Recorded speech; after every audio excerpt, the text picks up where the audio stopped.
On ne vous le dira jamais assez. Et moi, je ne vous le dirai certainement pas mieux que ces nombreux coachs de motivation personnelle que vous suivez au quotidien à travers les médias sociaux. Croyez en vos rêves. Espérez, essayez, osez. Essayez encore et encore jusqu'à ce que vous obteniez ce que vous voulez. Pour moi, si on me demande quels sont les stars de 2022, rapidement, je dirais Karim Benzema et Nicki Minaj. Pourquoi je parle de ces deux-là? Parce que pour moi, ces deux artistes sont les exemples mêmes de la persévérance. Dans le cas de Nicki Minaj, elle débute sa carrière dans le fin des années 2000, 2009-2010. Elle balance plusieurs chansons qui vont être des succès que vous connaissez certainement tous. Là, je parle de des chansons comme Super Bass ou encore Moment for Life aux côtés de Drake. Ces chansons vont être des hits, ils vont culminer, ils vont se parcourir le classement Billboard, mais ne vont pas atteindre la première place. Alors, Nicki, elle voulait atteindre cette première place-là. Elle va rentrer en studio, enchaîner album,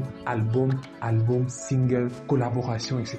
Alors, ce n'est que 8 ans après, en 2020, qu'elle obtient son premier numéro 1 au Billboard. Mais ce numéro 1 là, c'est un numéro 1 en collaboration. Elle obtient aux côtés de 6ix9ine et aux côtés de Doja Cat. Alors, elle n'arrête pas de continuer à bosser parce qu'elle a un objectif. Elle veut atteindre la première place du Billboard 100. Elle va continuer à travailler, rentrer en studio, réenregistrer des chansons, collaborer avec des artistes, proposer des choses à son public. Et en 2022, après 10 ans de carrière, Nicki Minaj obtient enfin son premier single numéro 1 au Billboard Hot 100 aux États-Unis, et ceci en solo. La chanson sort et atterrit directement à la première place du Billboard 100. Les médias américains vont dire la reine du rap est de retour, parce que ce qu'elle a fait depuis Lauryn Hill en 1996, aucun artiste, aucune rappeuse n'avait sorti une chanson qui avait débarqué directement à la première place du Billboard 100. C'est exceptionnel, c'est magnifique. Croyez en vous, croyez en vos rêves, essayez encore et encore jusqu'à ce que vous obteniez ce que vous voulez. Avancez, même si tout semble aller contre vous. C'est le cas de Karim Benzema. Il commence sa carrière en 2005. Il va intégrer l'équipe de France. Il va avoir des litiges avec cette équipe. Il va la quitter. Il va encore la réintégrer.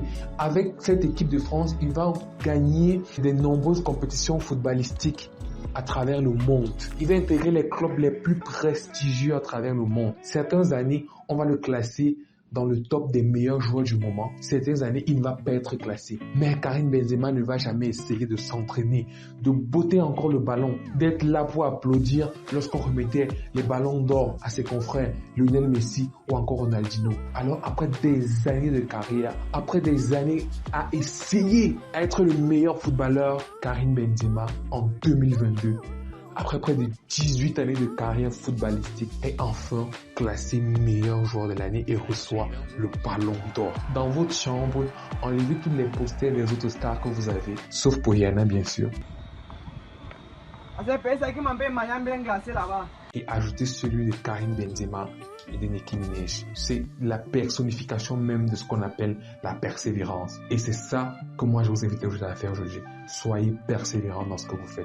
C'était Rihanna Mars pour la minute de la culture. Suivez-nous sur nos pages Pizza Culture sur tous les réseaux sociaux.